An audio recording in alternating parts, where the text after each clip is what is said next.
तो शुरू करते हैं। ओम गण गणपतये नमः। ओम गुरुर्ब्रह्मा गुरुर्विष्णु गुरुर्देवो महेश्वरा, गुरु साक्षात् परं ब्रह्म तस्मै श्री गुरुवे नमः।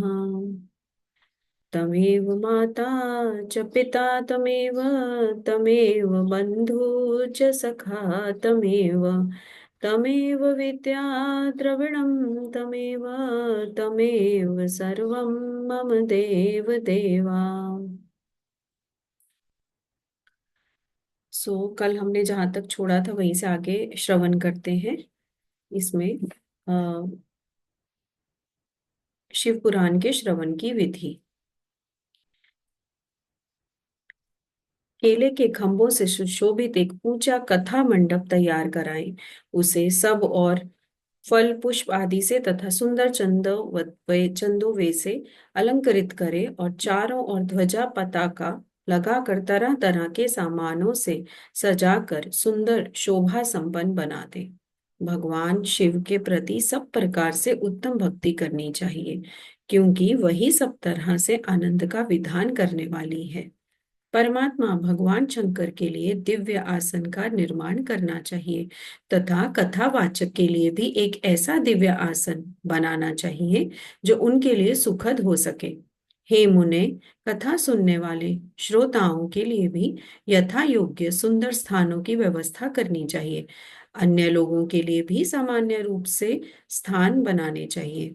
हे शौनक जी, विवाह उत्सव में जैसी उल्लासपूर्ण मनस्थिति होती है वैसी ही इस कथोत्सव में रखनी चाहिए। सब प्रकार की दूसरी लौकिक चिंताओं को भूल जाना चाहिए। वक्ता उत्तर दिशा की ओर मुख करे तथा श्रोतागण पूर्व दिशा की ओर मुख करके पालथी लगाकर बैठे। इस विषय में भी कोई विरोध नहीं है कि पूज्य पूजक के बीच पूर्व दिशा रहे अथवा वक्ता के सम्मुख श्रोताओं का मुख रहे, ऐसा कहा गया है। पौराणिक वक्ता व्यासासन पर जब तक विराजमान रहे तब तक प्रसंग समाप्ति के पूर्व किसी को नमस्कार नहीं करना चाहिए। पुराण का विद्वान वक्ता चाहे बालक, युवा, वृद्ध, दरिद्र अथवा दुर्बल जैसा भी हो, पुण्य चाहने वालों के लिए सदा वंदनीय और पूज्य होता है। जिसके मुख से निकली हुई वाणी देहधारियों के लिए कामधेनु के समान अभीष्ट फल देने वाली होती है, उस पुराण वेता वक्ता के प्रति तुच्छ बुद्धि कभी नहीं करनी चाहिए। संसार में जन्म तथा गुणों के कारण बहुत से गुरु होते हैं, परंतु उन सब में पुराणों का ज्ञाता विद्वान ही परम गुरु माना गया है। करोड़ों योनियों में जन्म ले लेकर दुख भोगते हुए प्राणियों को जो मुक्ति प्रदान करता है, उस पुराण वक्ता से बड़ा दूसरा कौन गुरु हो सकता है। पुराण वेता पवित्र, दक्ष, शांत, ईर्ष्या पर विजय पाने वाला, साधु और दयालु होना चाहिए। ऐसा प्रवचन कुशल विद्वान इस पुण्यमयी कथा को कहे। सूर्योदय से आरंभ करके 3:30 पहर तक उत्तम बुद्धि वाले विद्वान पुरुष को शिव पुराण की कथा सामयिक रीति से बांधनी चाहिए। जो दुराचारी तथा दूसरे से विवाद करने वाले और प्रपंची लोग हैं, उन कुटिल वृत्ति वाले लोगों के सामने यह कथा नहीं कहनी चाहिए। दुष्टों से भरे तथा डाकुओं से घिरे प्रदेश में और धूर्त व्यक्ति के घर में इस पवित्र कथा को नहीं कहना चाहिए। मध्याह्न काल में 2 घड़ी तक कथा बंद रखनी चाहिए, जिससे कथा कीर्तन से अवकाश पाकर लोग शौच आदि से निवृत्त हो सके। कथा प्रारंभ के दिन से 1 दिन पहले व्रत ग्रहण करने के लिए वक्ता को क्षौर करा लेना चाहिए। जिन दिनों कथा हो रही हो उन दिनों प्रयत्न पूर्वक प्रातः काल का सारा नित्यक्रम संक्षेप से ही कर लेना चाहिए। वक्ता के पास उसकी सहायता के लिए एक दूसरा वैसा ही विद्वान स्थापित करना चाहिए, जो सब प्रकार के संशय को निवृत्त करने में समर्थ और लोगों को समझाने में कुशल हो। कथा में आने वाले विघ्नों की निवृत्ति के लिए गणेश जी का पूजन करें। कथा के स्वामी भगवान शिव की तथा विशेषतः शिव पुराण ग्रंथ की भक्ति भाव से पूजा करें तत्पश्चात उत्तम बुद्धि वाला श्रोता विधि पूर्वक तन मन से शुद्ध एवं प्रसन्न चित्त हो आदर पूर्वक शिव पुराण की कथा सुने। जो वक्ता और श्रोता अनेक प्रकार के कर्मों में भटक रहे हों, काम आदि 6 विकारों से युक्त हों, स्त्री में आसक्ति रखते हों और पाखंड पूर्ण बातें कहते हों, वे पुण्य के भागी नहीं होते। जो लौकिक चिंता तथा धन, गृह एवं पुत्र आदि की चिंता को छोड़कर कथा में मन लगाए रहता है, उस शुद्धि बुद्धि पुरुष को उत्तम फल की प्राप्ति होती है। श्रद्धा और भक्ति से युक्त दूसरे कर्मों में मन नहीं लगाने वाले, मौन धारण करने वाले, पवित्र एवं उद्वेग शून्य श्रोता ही पुण्य के भागी होते हैं। जो नराधम भक्ति रहित होकर इस पुण्यमयी कथा को सुनते हैं, उन्हें श्रवण का कोई फल नहीं होता और वह जन्म जन्मांतर में कलेश भोगते ही रहते हैं। यथाशक्ति उपचारों से इस पुराण की पूजा किए बिना जो मूढ़ जन इस कथा को सुनते हैं, वे अपवित्र और दरिद्र होते हैं। कथा कहे जाते समय बीच में ही जो लोग उठकर अन्यत्र चले जाते हैं, जन्मांतर में उनकी स्त्री आदि संपत्तियां नष्ट हो जाती हैं। जो पुरुष सिर पर पगड़ी आदि धारण करके इस कथा का श्रवण करते हैं, उनके पापी और कलंकी पुत्र उत्पन्न होते हैं। जो पुरुष पान चबाते हुए इस कथा को सुनते हैं, उन्हें नरक में यमदूत उनकी ही विष्ठा खिलाते हैं। जो लोग ऊंचे आसन पर बैठकर इस कथा का श्रवण करते हैं, वे समस्त नरकों को भोग कर काक योनियों में जन्म लेते हैं। जो लोग वीरासन आदि से बैठकर इस शुभ कथा को सुनते हैं, वे अनेकों नरकों को भोग कर विष वृक्ष का जन्म पाते हैं।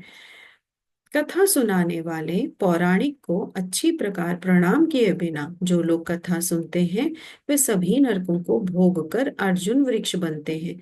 रोग युक्त न होने पर भी जो लोग लेट कर ये कथा सुनते हैं, वे सभी नरकों को भोग कर अंत में अजगर आदि योनियों में जन्म लेते हैं। वक्ता के समान ऊंचाई वाले आसन पर बैठकर जो इस कथा का श्रवण करते हैं, उन नारकीय लोगों को गुरु शैया पर शयन करने जैसा पाप लगता है। जो इस पवित्र कथा तथा वक्ता की निंदा करते हैं, वे 100 जन्मों तक दुख भोग कर कुत्ते का जन्म पाते हैं। कथा होते समय बीच में जो गंदी बातें बोलते हैं, वे घोर नरक भोगने के बाद गधे का जन्म पाते हैं। जो कभी भी इस परम पवित्र कथा का श्रवण नहीं करते, वे घोर नरक भोगने के पश्चात जंगली सुअर का जन्म लेते हैं। जो दुष्ट कथा के बीच में विघन डालते हैं, वे करोड़ों वर्षों तक नरक यातनाओं को भोग कर गांव के सुअर का जन्म पाते हैं। इसका विचार करके शुद्ध और प्रेम पूर्ण चित्त से बुद्धिमान श्रोता को वक्ता के प्रति भक्ति भाव रखकर कथा श्रवण का प्रयत्न करना चाहिए। सबसे पहले कथा के विघ्नों का नाश करने हेतु गणेश जी की पूजा करनी चाहिए। अपने नित्य कर्म को संक्षेप में संपन्न करके प्रायश्चित करना चाहिए। नवग्रह और सर्वतोभद्र देवताओं का पूजन करके शिव पूजा की बताई गई विधि से शिव पुराण की पुस्तक का अर्चन करना चाहिए। पूजन के अंत में विनम्र होकर बड़ी भक्ति के साथ दोनों हाथ जोड़कर साक्षात शिव स्वरूपिणी पुस्तक की इस प्रकार स्तुति करनी चाहिए। श्री शिव पुराण के रूप में आप प्रत्यक्ष सदाशिव हैं। हमने कथा सुनने के लिए आपको अंगीकार किया है। आप हम पर प्रसन्न हो। मेरा जो मनोवांछित हो उसे आप कृपा पूर्वक संपन्न करें। मेरा ये कथा श्रवण निर्विघ्न रूप से सुसंपन्न हो। कर्म रूपी ग्राह से ग्रस्त शरीर वाले मुझ दीन का आप संसार सागर से उद्धार कीजिए। हे शंकर, मैं आपका दास हूँ। इस प्रकार साक्षात शिव स्वरूप इस शिव पुराण की दीनता पूर्वक स्तुति करके वक्ता की पूजा आरंभ करनी चाहिए। शिव पूजा की बताई गई विधि से पुष्प, वस्त्र, अलंकार, धूप, दीप आदि से वक्ता की पूजा करें। तदंतर शुद्ध चित्त से उनके सामने नियम ग्रहण करें और कथा समाप्ति पर्यंत यथाशक्ति उसका प्रयत्न पूर्वक पालन करें। तत्पश्चात कथावाचक व्यास की प्रार्थना करे, हे व्यास जी के समान ज्ञानी श्रेष्ठ शिव शास्त्र के मर्मज्ञ ब्राह्मण देवता, आप इस कथा के प्रकाश से मेरे और अज्ञानानंद अंधकार को दूर करें। भक्ति पूर्वक 5 अथवा एक ब्राह्मण का वर्ण करें और उनके द्वारा शिव पंचाक्षर मंत्र नमः शिवाय का जप कराएं। हे मुने, इस प्रकार मैंने भक्त श्रोताओं द्वारा भक्ति पूर्वक कथा श्रवण की उत्तम विधि आपको बता दी। अब आप और क्या सुनना चाहते हैं? इति श्री स्कांदे महापुराणे शिव पुराण महात्म्ये श्रवण विधि वर्णन नाम षष्ठोध्याय। अथ सप्तमोध्याय, श्रोताओं के पालन करने योग्य नियमों का वर्णन। शौनक जी बोले, हे शिव भक्तों में श्रेष्ठ महाबुद्धिमान सूत जी, आप धन्य हैं जो कि आपने ये अद्भुत एवं कल्याणकारिणी कथा हमें सुनाई। हे मुने, शिव पुराण की कथा सुनने के लिए व्रत धारण करने वाले लोगों को किन नियमों का पालन करना चाहिए, ये भी कृपा पूर्वक सबके कल्याण की दृष्टि से बताइए। सूत जी बोले, हे शौनक, अब शिव पुराण सुनने का व्रत लेने वाले पुरुषों के लिए जो नियम है उन्हें भक्ति पूर्वक सुनिए। नियम पूर्वक इस श्रेष्ठ कथा को सुनने से बिना किसी विघ्न बाधा के उत्तम फल की प्राप्ति होती है। दीक्षा से रहित लोगों का कथा श्रवण में अधिकार नहीं है, अतः मुने, कथा सुनने की इच्छा वाले सब लोगों को पहले वक्ता से दीक्षा ग्रहण करनी चाहिए। कथावृत्ति को ब्रह्मचर्य से रहना, भूमि पर सोना, पत्तल में खाना और प्रतिदिन कथा समाप्त होने पर ही अन्न ग्रहण करना चाहिए। जिसमें शक्ति हो वह पुराण की समाप्ति तक उपवास करके शुद्धता पूर्वक भक्ति भाव से उत्तम शिव पुराण को सुने। घृत अथवा दुग्ध पीकर सुख पूर्वक कथा श्रवण करे अथवा फलाहार करके अथवा एक ही समय भोजन करके इसे सुनना चाहिए। इस कथा का व्रत लेने वाले पुरुष को प्रतिदिन एक ही बार हविष्यान्न भोजन करना चाहिए। जिस प्रकार से कथा श्रवण का नियम सुख पूर्वक पालित हो सके वैसे ही करना चाहिए। कथा श्रवण में विघ्न उत्पन्न करने वाले उपवास की तुलना में तो मैं कथा श्रवण में शक्ति प्रदान करने वाले भोजन को ही अच्छा समझता हूँ।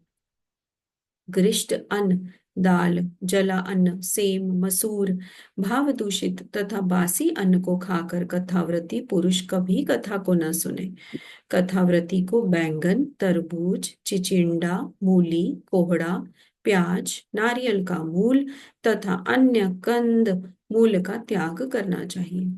जिसने कथा का व्रत ले रखा हो वह पुरुष प्याज, लहसुन, हींग, गाजर, मादक वस्तु तथा आमिष कही जाने वाली वस्तुओं को त्याग दे। कथा का व्रत लेने वाला जो पुरुष हो उसे काम, क्रोध आदि 6 विकारों, ब्राह्मणों की निंदा तथा पतिव्रता और साधु संतों की निंदा का त्याग कर देना चाहिए।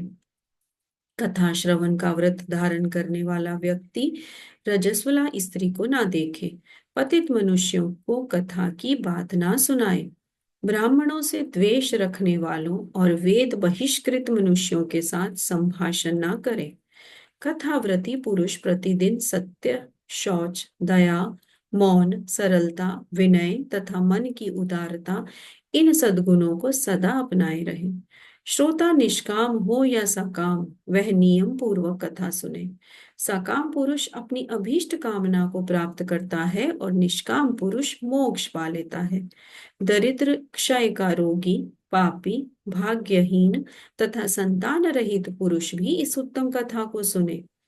काकवंध्या आदि जो 7 प्रकार की दुष्टा स्त्रियां हैं तथा जिस स्त्री का गर्भ गिर जाता हो, इन सभी को शिव पुराण की उत्तम कथा सुननी चाहिए। हे मुने, स्त्री हो या पुरुष, सबको यत्न पूर्वक विधि विधान से शिव पुराण की उत्तम कथा सुननी चाहिए। इस शिव पुराण के कथा पारायण के दिनों को अत्यंत उत्तम और करोड़ों यज्ञों के समान पवित्र मानना चाहिए। इन श्रेष्ठ दिनों में विधि पूर्वक जो थोड़ी सी भी वस्तु दान की जाती है उसका अक्षय फल मिलता है। इस प्रकार व्रत धारण करके इस परम श्रेष्ठ कथा का श्रवण करके आनंद पूर्वक श्रीमान पुरुषों को इसका उद्यापन करना चाहिए। इसके उद्यापन की विधि शिव चतुर्दशी के उद्यापन के समान है। अतः यहाँ बताए गए फल की आकांक्षा वाले धनाढ्य लोगों को उसी प्रकार से उद्यापन करना चाहिए। अल्प वित्त वाले भक्तों के लिए पराय उद्यापन की आवश्यकता नहीं है। वे तो कथा श्रवण मात्र से पवित्र हो जाते हैं। शिव जी के निष्काम भक्त तो शिव स्वरूप ही होते हैं। हे महर्षि, इस प्रकार शिव पुराण की कथा के पाठ एवं श्रवण संबंधी यज्ञोत्सव की समाप्ति होने पर श्रोताओं को भक्ति एवं प्रयत्न पूर्वक भगवान शिव की पूजा की भांति पुराण पुस्तक की भी पूजा करनी चाहिए। तदंतर विधि पूर्वक वक्ता का भी पूजन करना चाहिए। पुस्तक को आच्छादित करने के लिए नवीन एवं सुंदर बस्ता बनाएं और उसे बांधने के लिए दृढ़ एवं दिव्य सूत्र लगाएं, फिर उसका विधिवत पूजन करें। पुराण के लिए जो लोग नया वस्त्र और सूत्र देते हैं, वे जन्म जन्मांतर में भोग और ज्ञान से संपन्न होते हैं। कथावाचक को अनेक प्रकार के बहुमूल्य पदार्थ देने चाहिए और उत्तम वस्त्र, आभूषण और सुंदर पात्र आदि विशेष रूप से देने चाहिए। पुराण के आसन रूप में जो लोग कंबल, मृग चर्म, वस्त्र, चौकी, तख्ता आदि प्रदान करते हैं, वे स्वर्ग प्राप्त करके यथेच्छ सुखों का उपभोग कर पुनः कल्प पर्यंत ब्रह्मलोक में रहकर अंत में शिवलोक प्राप्त करते हैं। मुनि श्रेष्ठ इस प्रकार महान उत्सव के साथ पुस्तक और वक्ता की विधिवत पूजा करके वक्ता की सहायता के लिए स्थापित किए गए पंडित का भी उसी के अनुसार उससे कुछ ही कम धन आदि के द्वारा सत्कार करें। वहां आए हुए ब्राह्मणों को अन्न, धन आदि का दान करें। साथ ही गीत, वाद्य और नृत्य आदि के द्वारा महान उत्सव करें। हे मुने, यदि श्रोता विरक्त हो तो उसके लिए कथा समाप्ति के दिन विशेष रूप से उस गीता का पाठ करना चाहिए जिसे श्री रामचंद्र जी के प्रति भगवान शिव ने कहा था। यदि श्रोता गृहस्थ हो तो उस बुद्धिमान को उस श्रवण क्रम की शांति के लिए शुद्ध हविष्य के द्वारा होम करना चाहिए। हे मुने, रुद्र संहिता के प्रत्येक श्लोक द्वारा होम करें अथवा गायत्री मंत्र से होम करना चाहिए, क्योंकि वास्तव में ये पुराण गायत्री मय ही है। अथवा शिव पंचाक्षर मूल मंत्र से हवन करना उचित है। होम करने की शक्ति ना हो तो विद्वान पुरुष यथाशक्ति हवनीय हविष्य का ब्राह्मण को दान करे। न्यूनातिरिक्ता रूप दोषों की शांति के लिए भक्ति पूर्वक शिव सहस्त्र नाम का पाठ अथवा श्रवण करें। इससे सब कुछ सफल होता है, इसमें संशय नहीं है, क्योंकि तीनों लोकों में उससे बढ़कर कोई वस्तु नहीं है। कथा श्रवण संबंधी व्रत की पूर्णता की सिद्धि के लिए 11 ब्राह्मणों को मधु मिश्रित खीर भोजन कराएं और उन्हें दक्षिणा दें। मुने, यदि शक्ति हो तो 3 पल 12 तोला सोने का एक सुंदर सिंहासन बनवाए और उस पर उत्तम अक्षरों में लिखी अथवा लिखाई हुई शिव पुराण की पुस्तक विधि पूर्वक स्थापित करें। तत्पश्चात पुरुष आवाहन आदि विविध उपचारों से उसकी पूजा करके दक्षिणा चढ़ाएं। तदंतर जितेंद्रिय आचार्य का वस्त्र, आभूषण एवं गंध आदि से पूजन करके उत्तम बुद्धि वाला श्रोता भगवान शिव के संतोष के लिए दक्षिणा सहित वह पुस्तक उन्हें समर्पित कर दे। हे शौनक, इस पुराण के उस दान के प्रभाव से भगवान शिव का अनुग्रह पाकर पुरुष भवबंधन से मुक्त हो जाता है। इस तरह विधि विधान का पालन करने पर श्री संपन्न शिव पुराण संपूर्ण फलों को देने वाला तथा भोग और मोक्ष का दाता होता है। हे मुने, मैंने आपको शिव पुराण का यह सारा महात्म्य जो संपूर्ण अभीष्ट को देने वाला है बता दिया। अब और क्या सुनना चाहते हैं? श्री संपन्न शिव पुराण समस्त पुराणों का तिलक स्वरूप माना गया है। यह भगवान शिव को अत्यंत प्रिय, रमणीय तथा भव रोग का निवारण करने वाला है। जो सदा भगवान विश्वनाथ का ध्यान करते हैं, जिनकी वाणी शिव के गुणों की स्तुति करती है और जिनके दोनों कान उनकी कथा सुनते हैं, इस जीव जगत में उन्हीं का जन्म लेना सफल है। वे निश्चय ही संसार सागर से पार हो जाते हैं। भिन्न भिन्न प्रकार के समस्त गुण जिनके सच्चिदानंदमय स्वरूप का कभी स्पर्श नहीं करते, जो अपनी महिमा से जगत के बाहर और भीतर वाणी एवं मनोवृत्ति रूप में प्रकाशित होते हैं, उन अनंत आनंद घन रूप परम शिव की मैं शरण लेता हूँ। इति श्री स्कांदे महापुराणे सनत कुमार संहितायां श्री शिव पुराण श्रवण व्रती नाम विधि निषेध पुस्तक वक्तृ पूजन वर्णनम नाम सप्तमो अध्याय। इस प्रकार श्री स्कंद महापुराण में सनत कुमार संहिता के अंतर्गत श्री शिव पुराण के श्रवण व्रतियों के विधि निधे निषेध और ग्रंथ तथा वक्ता के पूजन का वर्णन नामक 7वां अध्याय पूर्ण हुआ। श्री शिव महापुराण महात्म्य पूर्ण हुआ। ओम नमः शिवाय। आज हम यहाँ पे ही विराम लेते हैं।